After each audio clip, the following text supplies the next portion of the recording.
So this is interesting. I'm on the driver's side and I have my other bearing and I'm going to put it in.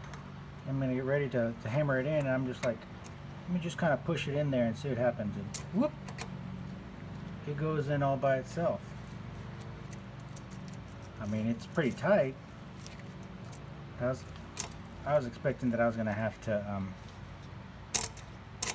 beat it in there. That's probably why the repair bearing came out so easy, because it's a little bit bigger. I'm not sure how big a deal that is, but I don't know if I should get another bearing, try it out, or what.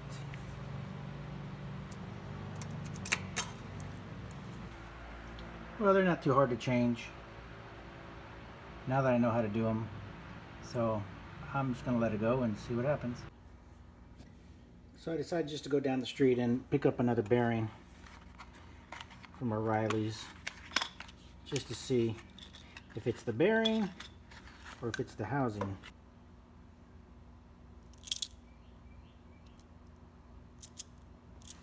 Okay. Aha. See, that one is showing resistance.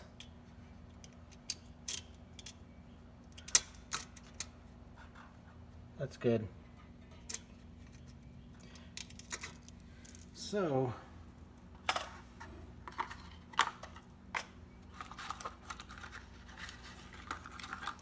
this one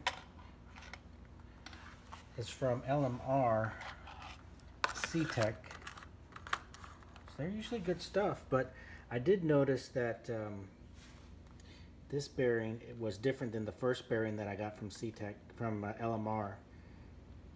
It was, it's just different. I kind of noticed that right off the bat, but I didn't think too much of it. But it had the same part number, the box was the same, part number on the box was the same, so they had no way of knowing. So it's just from their manufacturer. I'll let them know. Not like they're gonna have to check all the boxes, but anyway, this one is too small. There are the boxes, see? Same number. Well, I decided to go ahead and use the axles, at least for a test. See if I could reproduce the humming noise. And because the oil's cheap, so if I need to pull those off, I've done it plenty of times before. So I'm gonna run those axles and see if I can duplicate that sound.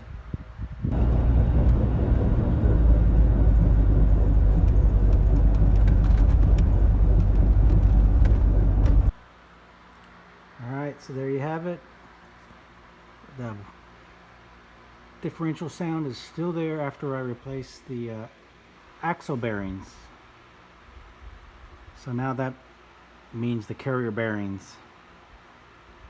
So I'll go ahead and disassemble it and just look at the bearings just to see what they look like, and then make a decision there if I want to go. If I'm removing the carrier, might as well, you know, maybe put in another carrier like a 31 spline.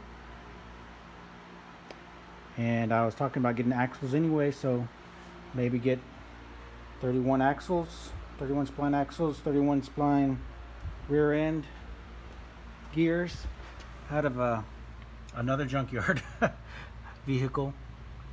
But if I'm going to be replacing bearings, I might as well replacing them on a 373 31 spline,